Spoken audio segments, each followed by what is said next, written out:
Hoy invitamos a un amigo de la casa, un amigo personal, un amigo de todos ustedes, el señor Cholo Eloy, historiador de General Arenales y todo el distrito. ¿Por qué? Porque la escuela primaria de General Arenales cumple 125 años en el 2018. Y le pedimos al Cholo que gentilmente nos venga a hablar de la historia de la escuela número 1 de General Arenales. Cholo, muchas gracias por estar acá y bienvenido. Muchas gracias, muy buenas tardes. Le agradezco mucho a Carlos que me vuelva a traer a estos estudios después de haber estado tantos años frente a, no a esa cámara, porque cuando empezamos nosotros acá con Carlos era un cajón la cámara. Sí. Y era otro, el edificio era todo otra cosa. Entonces, ante esta invitación y ante yo que soy un ex alumno de la escuela número 1, a la que egresé hace 61 años. En 1946 egresé. Así que ya estoy en las postrimerías del ciclo, digamos así, para ser un poco elegante. Y ocurre que la escuela 1, que tiene una verdadera historia detrás, comienza allá en 1893, cuando en el mes de agosto de ese año se inicia el expediente para hacer la apertura de la escuela, que efectivamente se aprueba el 6 de junio de ese mismo año y las clases se inician el 8 de junio. 8 de junio de 1893.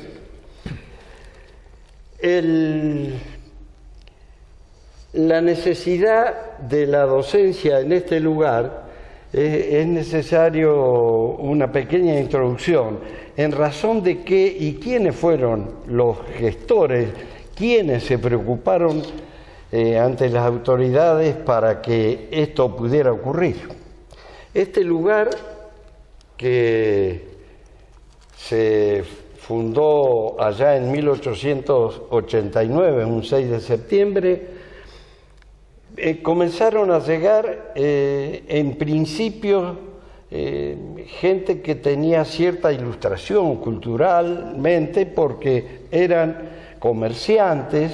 Ya teníamos población nosotros allá en los campos de Curuchet, pasando el puente que va a la estancia de Ojea, que va a la Mar Chiquita, toda esa zona estaba poblado, esto no estaba poblado, pero en razón de que quienes hacían la venta de los lotes, en este caso acá fue Adolfo Bullrich en casi toda la zona, muchos datos de los que yo saqué me los dieron en la oficina, que ahora ya lamentablemente no se puede recabar datos porque lo pasaron todos a los archivos, no es como casi todo los datos históricos que podemos sacar, no solamente de un lugar como General Arenales, sino en el orden provincial y en el orden nacional, no es fácil conseguir datos. Ahora, en el tiempo que yo me inicié a guardar papelerías y a interesarme por esto, que fue justamente el año en que yo egresé de la escuela número 1, allá en 1946,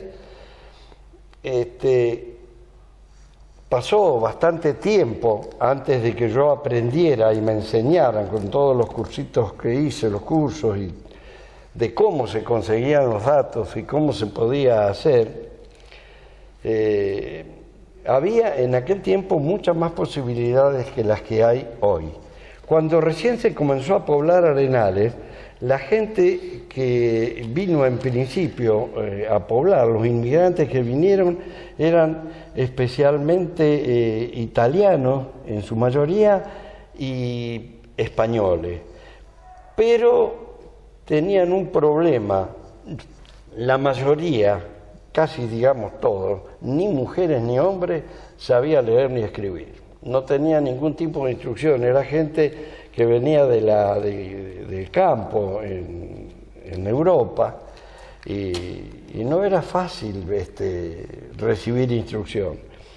Pero ¿qué ocurre? La gente que aquí se radicó al final de aquel siglo y al principio de los comerciantes sí tenían culturalmente mucha preparación. Entre ellos, especialmente los italianos, que los encabezaba Vicente Lo Giacono, que era boticario, hoy es farmacéutico, que fue el primero que se radicó en la zona. La hija de él, Sarita, me comentaba a mí que el problema mayor que tenía el padre era cuando se instaló con la farmacia, era que la gente que él atendía tenía muy pocos medios, no tenía medios económicos prácticamente. Entonces, los que vivían en el pueblo, los pocos comerciantes, eran los únicos que podían mantener. Pero él ya conocía la mutualidad en Europa, en Europa que también había pasado las de Caín con la economía. Los italianos, los españoles, los escandinavos y los checoslovacos buscaron una solución. ¿Y cuál fue la solución? Crearon mutuales, hicieron asociaciones, entonces a través del oficio que podían tener, cobraban a las asociaciones que ellos mismos crearon, podían cobrar los medicamentos, en el caso específico de Lo Giacono, pero había un problema, tenían que tener conocimientos básicos por lo menos para desarrollarse, firmar, leer, porque no era fácil hacerle creer a un tipo. Yo tengo escrituras de aquella época, las primeras escrituras que hizo acá Curuchet, donde la mayoría de los compradores de terreno tenían, digamos, un representante. En la mayoría de las escrituras de aquella época, el que está muy representado era Pedro Lima. Pedro Lima, como se testificaba y firmaba por los Medina, por los Gómez, son apellidos correctos lo que yo digo. Pereira había venido con él, pero a pesar de eso Pereira tampoco sabía leer y escribir. Así que prácticamente todas las primeras ventas que hizo Curuchet en esa zona, pasando el puente, era de gente que no sabía leer ni escribir. Así que el desarrollo comercial no era fácil, ¿no? Era fácil porque además era gente muy desconfiada. ¿Qué hizo este hombre? Lo primero que hizo es convencer a todos los italianos que estaban acá de que había que crear una sociedad como las que había en Europa. Y crearon la Sociedad Italiana, la que tenemos aquí, que es señera en el partido, es la primera sociedad mutual que se creó, no solamente acá, en una extensa zona.